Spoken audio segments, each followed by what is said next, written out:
So we're here at Jordan Cushman's house on 2226 Betsy's Way, Kaysville.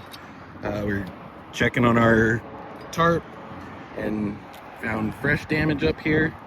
So we were going to take off the ridge cap, figure out what the underlayment's doing, but obviously it's very brittle because it's getting more damage and we haven't had any significant storms recently. But so by code, we're supposed to do underlayment up over the hips and ridges by 4 to 6 inches and overlap it all. So if we went 4 to 6 inches over this, we're going to get into this flashing. So we would have to replace this flashing and do the rest of this slope now because it would be a different color. But you can see there's a street right there, and if we were to replace this whole slope, right?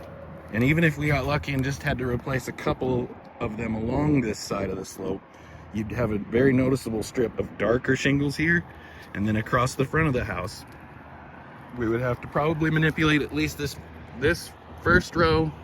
So there's one row there, 2 rows to get into that 6 inches or 4 inches down. So then across the front of the house, you would have this big, thick black line coming across here. It would be an eyesore. So then that ridge and hip would all be different colored shingles as well. And then these hips would all be different colors potentially, because we'd probably have to get into that slope some.